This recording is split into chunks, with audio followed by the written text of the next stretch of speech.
bombastic side-eye, criminal offensive side-eye.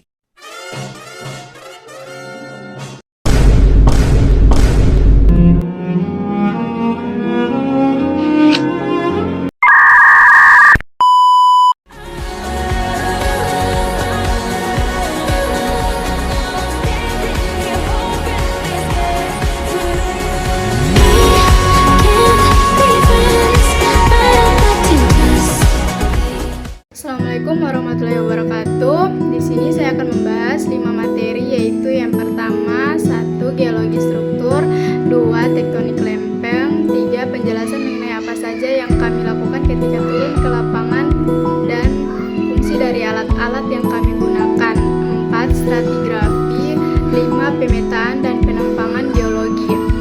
Saya akan membahas yang pertama, yaitu geologi struktur. Geologi struktur adalah bagian dari ilmu geologi yang mempelajari bentuk atau arsitektur batuan sebagai hasil dari proses deformasi. Adapun deformasi batuan adalah perubahan bentuk dan ukuran pada batuan sebagai akibat dari gaya yang bekerja di dalam bumi. Tujuan geologi struktur. Di sini terdapat 3 poin tujuan geologi struktur, yaitu yang pertama, memberi pemahaman mengenai prinsip-prinsip dasar deformasi batuan. Yang kedua, memberi pemahaman mengenai jenis-jenis dan mekanisme pembentukan struktur geologi dan tektonik yang terlibat dalam deformasi batuan. Yang ketiga, memperkenalkan konsep tektonik lempeng sebagai mekanisme utama asal dari sumber gaya deformasi batuan pada peta topografi dan singkatan batuan. Jenis-jenis geologi struktur. Dalam geologi dikenal 3 jenis struktur yang dijumpai pada batuan sebagai produk dan dari gaya-gaya yang bekerja pada batuan, yaitu yang pertama, lipatan. Lipatan terbentuk akibat gaya tekan yang membuat batuan plastis menekuk. Yang kedua, kekar, retakan tanpa perpindahan signifikan. Yang ketiga, sesar, yaitu patahan dengan perpindahan nyata terjadi saat batuan rapuh menerima gaya berlebihan. Materi kedua, tektonik lempeng. Tektonik lempeng adalah sebuah teori dalam bidang geologi bahwa litosfer bumi terdiri dari sejumlah lempeng tektonik besar yang bergerak perlahan sejak sekitar 3,4 miliar tahun yang lalu. Model ini dibangun berdasarkan konsep pergeseran benua, adalah sebuah gagasan yang dikembangkan selama dekade pertama abad ke-20. Lempeng tektonik bergerak sangat lambat, biasanya hanya beberapa sentimeter per tahun. Pergerakan lempeng tektonik adalah penyebab utama yang dapat mengakibatkan gempa bumi. Prinsip-prinsip tektonik lempeng.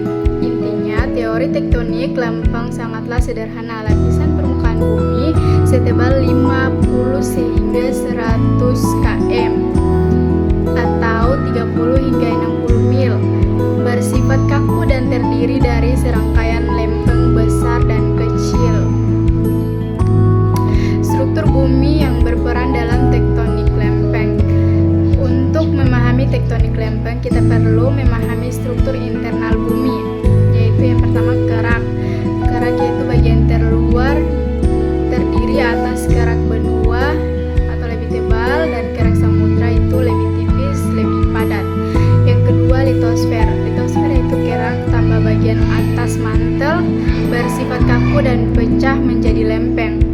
Yang ketiga, astenosfer, mantel atas yang bersifat plastis, tempat lempeng bergerak. Dan yang keempat, mantel bawah dan inti bumi, sumber panas internal yang menghasilkan arus konveksi. Jenis-jenis batas lempeng. Batas lempeng konvergen yaitu saling bertumbukan. Batas divergen yaitu saling menjauh. Batas transform saling menggeser, mendatar. Dan materi yang ketiga yaitu penjelasan mengenai apa saja yang kami lakukan ketika turun ke lapangan dan fungsi dari alat-alat yang kami gunakan.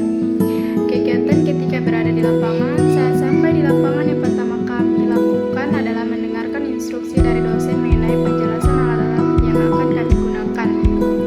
Setelah itu, kami dibagi beberapa kelompok untuk belajar menggunakan alat-alat yang dibawakan seperti kompas dan sebagainya.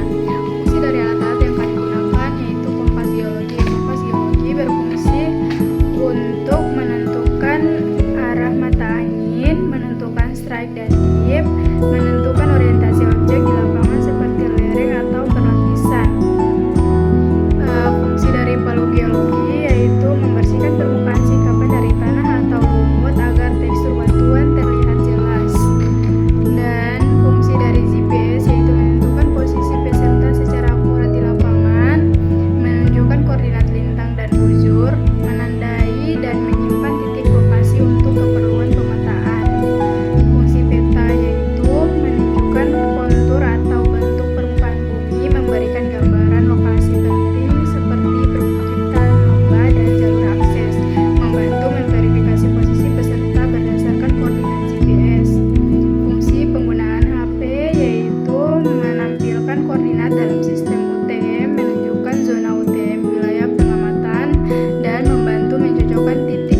batu bara dan